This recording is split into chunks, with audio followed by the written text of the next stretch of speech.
신명기 21장 10에서 14절 말씀입니다.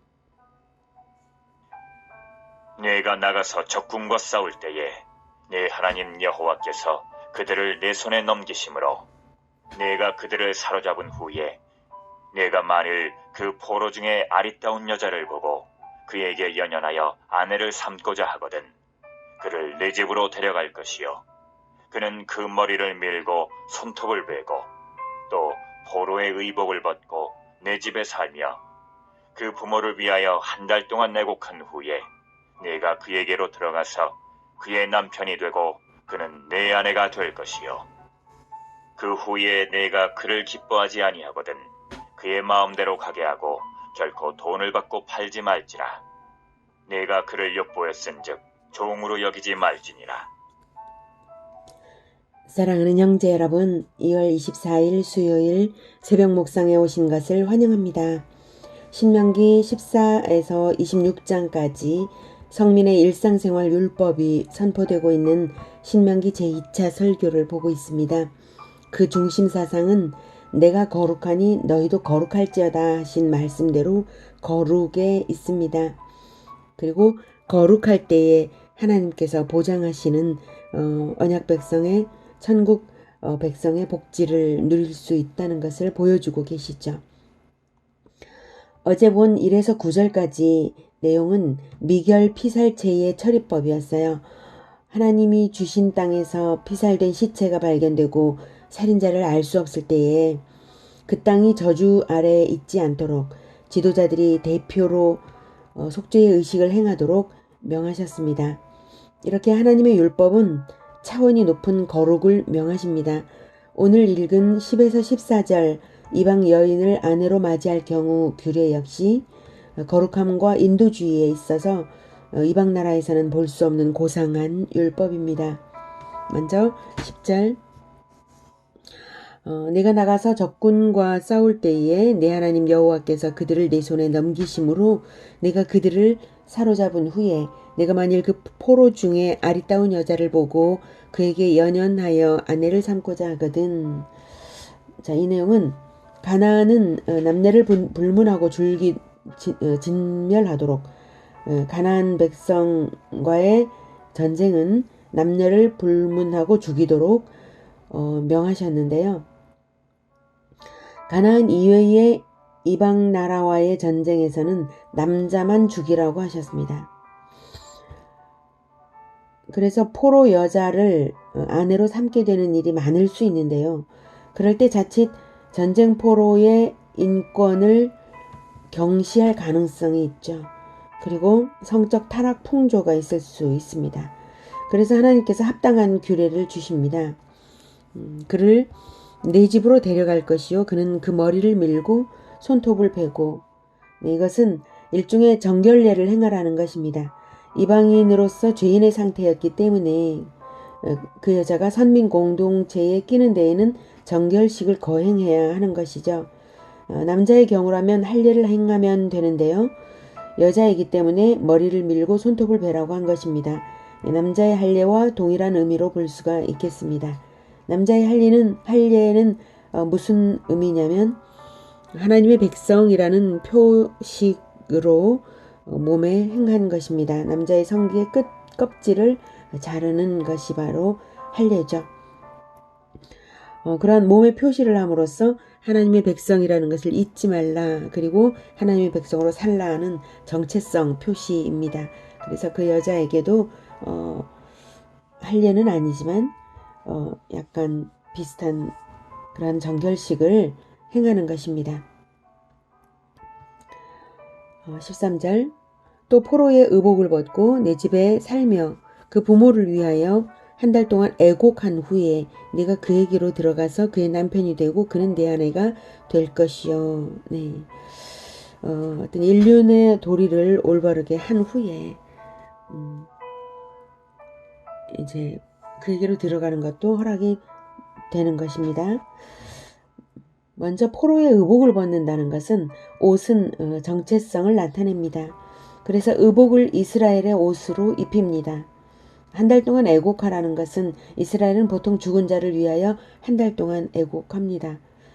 그래서 그 한 달 동안 전쟁으로 인하여 돌아가신 부모를 위하여 애곡을 한 그 한 달 동안이 위안과 안정의 기간이 되는 것이죠.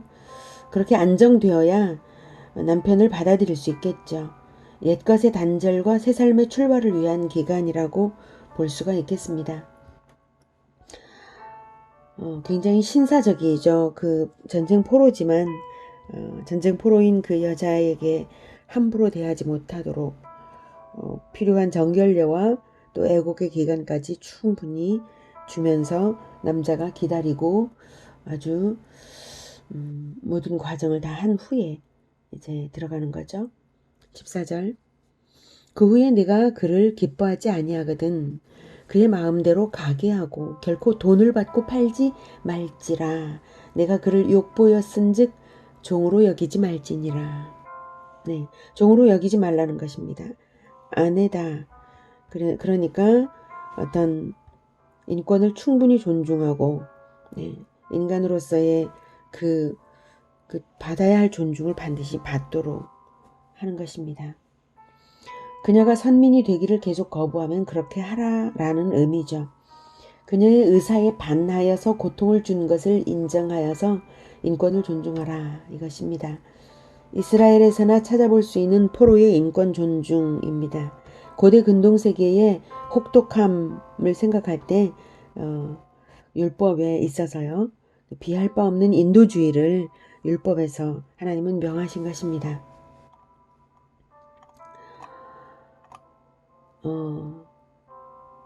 이번 21장에서 여러 규례들은 서로 무관해 보이긴 하지만 겉으로는 무관해 보일지라도 동일한 의미가 있습니다.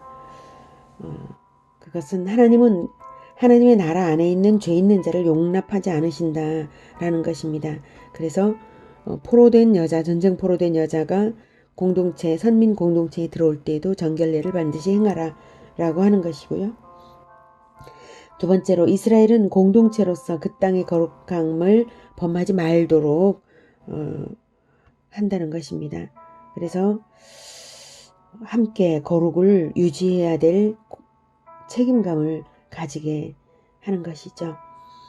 거룩성을 유지하는 한 선민의 지위와 특권이 보장이 되는 것입니다. 그 여자는 자기가 원치 않는 결혼을 하게 된 점, 그것까지도 하나님께서 인정을 하시도록 명하시는 것이죠. 그래서 결혼을 원치 않았기 때문에 떠날지라도 그러니까 떠날 수 있다는 것이죠. 종이 되지 않고요. 종이 되지 않고 일반인으로 자유민으로 떠날 수 있다. 그래서 선민의 지위와 특권이 보장이 되는 것입니다. 성결을 유지할 때에 또한 천국 시민으로서의 권리가 계속 보장된다라고 하는 것을 알 수 있게 합니다.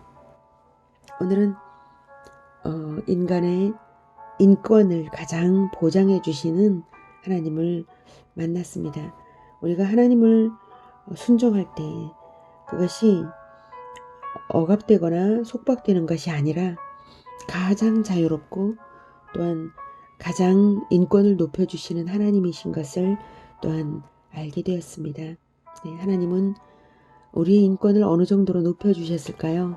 사실은 예수 그리스도의 그 생명값으로 우리를 높여주신 것입니다.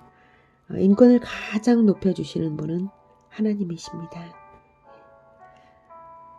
기도하겠습니다. 하나님 안에서 우리가 가장 자유할 수 있고 하나님 안에서 우리가 가장 존중받는 것을 다시 한번 생각하게 되었습니다. 예수 그리스도만큼 하나님의 아들만큼 높여주시고 귀하게 여겨주신 하나님 정말 감사합니다.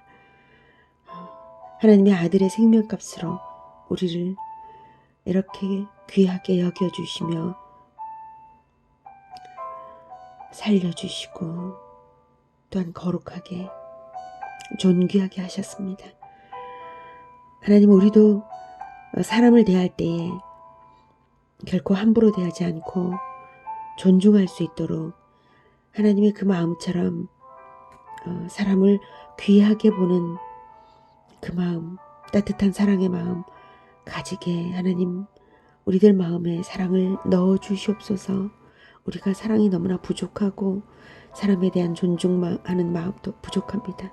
주님, 우리에게 불쌍히 여겨주시고 우리에게 그 사랑, 그 존중함, 그 겸손을 우리에게 허락하여 주시옵소서. 예수님의 이름으로 기도드립니다. 아멘. 이어지는 시간은 개인 기도 시간입니다.